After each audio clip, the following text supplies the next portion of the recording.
आज उत्तर प्रदेश के पूर्व मुख्यमंत्री और सपा अध्यक्ष अखिलेश यादव ने प्रेस कॉन्फ्रेंस की। इस दौरान अखिलेश यादव ने इलेक्टोरल बॉन्ड को लेकर भाजपा पर जमकर हमला बोला और कहा कि आज सच्चाई ये है कि भाजपा हटेगी तो देश बचेगा। हम ये बात यूं ही नहीं कह रहे हैं, हालात ऐसे हैं कि भाजपा हटेगी तो ही देश बचेगा। और क्या कुछ कहा अखिलेश यादव ने, आइए सुनते हैं। राष्ट्रीय अध्यक्ष लोकदल हमारे साथी पूर्व एमएलसी सुनील सिंह जी का बहुत बहुत धन्यवाद देते हैं कि वो उनका साथ हमें मिल रहा है। उनके समर्थक सहयोगी इस लोकतंत्र को बचाने की जो लड़ाई है उसमें हमारा समाजवादियों का पूरा साथ देंगे, गठबंधन का साथ देंगे, इंडिया गठबंधन का साथ देंगे।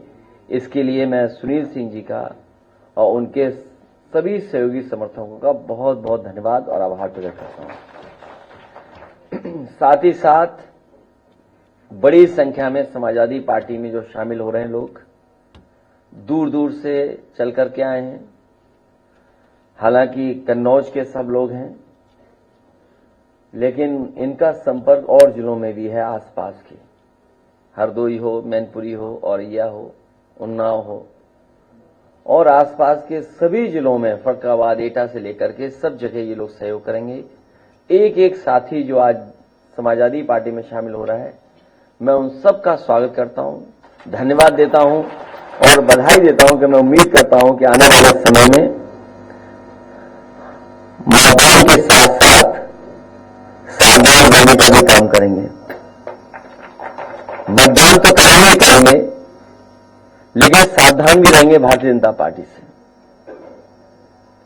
भारतीय जनता पार्टी हारेगी तो लोकतंत्र बचेगा। भारतीय जनता पार्टी हारेगी तो बाबा साहब भीमराव अम्बेडकर जी का दिया हुआ संविधान बचेगा। भारतीय जनता पार्टी हारेगी तो नौकरी मिलेंगी। भारतीय जनता पार्टी हारेगी तो हमारे किसानों का सम्मान होगा, किसानों को एमएसपी मिलने का काम होगा। इसलिए मैं इस मौके पर, जब देश की निगाहें उत्तर प्रदेश में हैं, उस समय लोकदल हमारा सहयोग कर रहा है, इससे अच्छा काम और कोई नहीं हो सकता है। मैं लोकदल का एक बार फिर धन्यवाद देता हूं, बधाई देता हूं। यहां जितने साथी बैठे हैं, बहुत पुराना संपर्क रहा है। सुनील सिंह जी के पिताजी से भी बहुत गहरे संबंध नेताजी के रहे। एक परिवार की तरह दोनों लोग थे। और जो पुराने लोग हैं, पत्रकार हमारे साथी या मंच पे हमारे साथ जो बैठे हैं, वो जानते होंगे कि सुनील सिंह जी के पिताजी के साथ और उनके परिवार से कितने गहरे संबंध समाजवादी और नेताजी के थे। उस समय जो संघर्ष था, दोनों ने मिलकर के उस समय की जो सरकारें थी उनसे मुकाबला करने का काम किया था। अभी जैसा कि बताया कि चौधरी साहब जी का भी बहुत साथ रहा। हमारे बगल में बैठे राजेंद्र चौधरी जी बता रहे थे कि दोनों लोग, सुनील सिंह जी के पिताजी और वो, एक साथ चुनाव लड़े थे 1974 में। और 1974 ऐसी गिनती है, उसी उम्र के हमारे चौधरी साहब हैं। तो कब 74 और कब 74 के हो गए, ये बहुत पुराना संबंध है। क्योंकि देश में किसानों को हक दिलाने के लिए चौधरी चरण सिंह जी से बड़ा नेता कोई नहीं रहा। अगर कोई सबसे पहले किसान और गरीब और मजदूर और गांव में रहने वालों की आवाज उठाने का काम किया, उनके हक और सम्मान के लिए संघर्ष करने का काम किया, तो वो चौधरी चरण सिंह जी। उन्हीं के रास्ते पे चलने का काम, उन्हीं के बताए हुए रास्ते पे चलने का काम हम सब लोग मिलकर के करेंगे। हमें उम्मीद है कि आने वाले समय में भारतीय जनता पार्टी का उत्तर प्रदेश से सफाया होगा।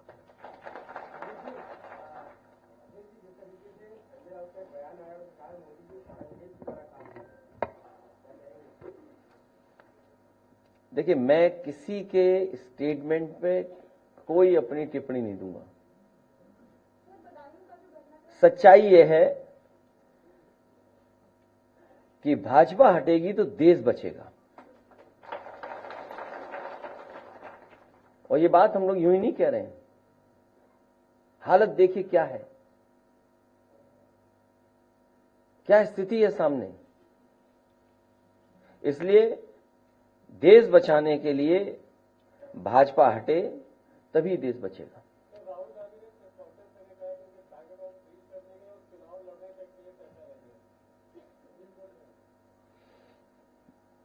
भारतीय जनता पार्टी और भी कुछ कर सकती है, इसीलिए मैंने कहा मतदान और सावधान दोनों करना पड़ेगा। मतदान तो करना ही पड़ेगा, लेकिन मतदान तक हम सबको सावधान रहना पड़ेगा, क्योंकि हमें अपने बूथ की भी रक्षा करनी है। तो ये जितने हमारे साथी आए हैं, हम इन साथियों को इसीलिए सावधान कर रहे हैं कि मतदान तो करेंगे, लेकिन सावधान भी रहें और बूथ की रक्षा करें। अगर बूथ की रक्षा नहीं की तो भारतीय जनता पार्टी का मुकाबला हम लोग नहीं कर पाएंगे। तो ये जो अकाउंट सीज हो रहे हैं, वो इसलिए सीज हो रहे हैं क्योंकि चंदा चोरी में सबसे आगे भारतीय जनता पार्टी है। चंदा भी एक अच्छा शब्द है, लेकिन वो तो वसूली है, वसूली में सबसे आगे है। भारतीय जनता पार्टी ने जो वसूली की है चंदा के नाम पर, वो सबने जान ली और सबने वो आंकड़े देख लिए। क्या कोई कल्पना कर सकता है कि एक कंपनी 1000 करोड़ रुपए दे, कोई कंपनी 500 करोड़ रुपए दे, कोई कंपनी 400 करोड़ रुपए दे, और जिस तरह की स्टोरीज उसके पीछे आ रही हैं कि ईडीसीए में इनकम टैक्स पहुंची, उसके इतने दिनों बाद भुगतान हो गया। और कमाल तो तब हुआ जब वैक्सीन का प्रचार भारतीय जनता पार्टी कर रही थी। इस देश की भोली भाली जनता को पता ही नहीं था कि वैक्सीन वालों से भी ये चंदा ले लेंगे, वैक्सीन वालों से भी वसूल लेंगे पैसा। इकलौते ही हैं जो जिन्होंने वैक्सीन नहीं लगाई। अब तो नहीं बोल रही भारतीय जनता पार्टी की वैक्सीन लगवाओ, इसलिए नहीं बोल रहे क्योंकि उन्हें पता है कि देश की जनता जान गई है कि वैक्सीन वालों से भी इन्होंने पैसा वसूल लिया। आप तो जानते हैं वसूला गया कि नहीं वसूला गया। तो ये अकाउंट सीज होना या इस तरह की घटना होना, इसलिए बहुत सावधान रहना पड़ेगा हम सबको मिलकर के।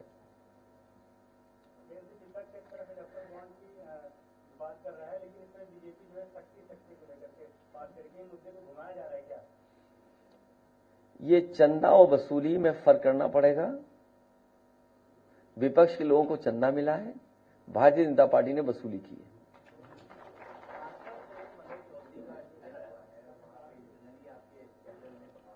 कहां पर? दिल्ली के पास का जिला है, थोड़ा बहुत तो बगावत होगी। बगावत है, फिर बदल देंगे, उसमें क्या दिक्कत है?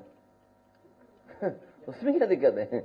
यही कोई बात हुई? अभी तो चुनाव में समय है, नॉमिनेशन में समय है।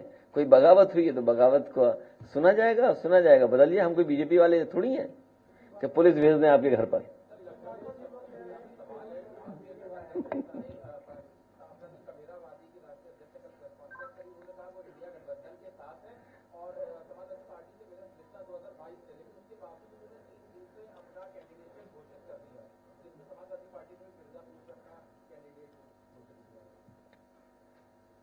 बाईस का गठबंधन था, अब 24 में नहीं है।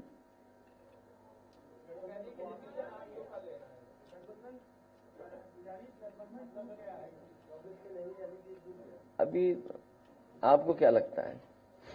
जो आपको लगता है वो न्यूज चलाइए।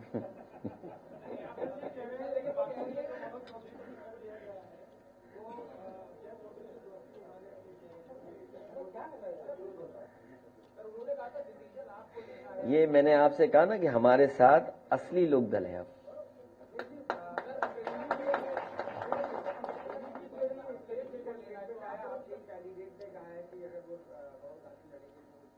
तो बहुत अच्छी बात कही उन्होंने। वो इस बात के लिए तो हम उनको धन्यवाद देते हैं कि अगर उन्होंने ये कहा है कि वरुण गांधी जी अगर लड़ना चाहे, हमारी जानकारी में नहीं है, लेकिन उन्होंने कहा होगा तो वो जानते होंगे इस बारे में।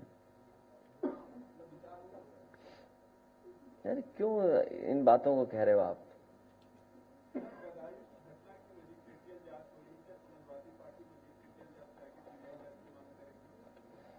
इस सरकार में उम्मीद नहीं है कि सच्चाई जनता जानेगी। ब्यूरो रिपोर्ट, इंडिया पब्लिक खबर। फिलहाल इस खबर में अभी के लिए बस इतना ही। देश और दुनिया की तमाम बड़ी खबरों के लिए सब्सक्राइब करें इंडिया पब्लिक खबर की YouTube चैनल को और बेल आइकन दबाना बिल्कुल ना भूलें।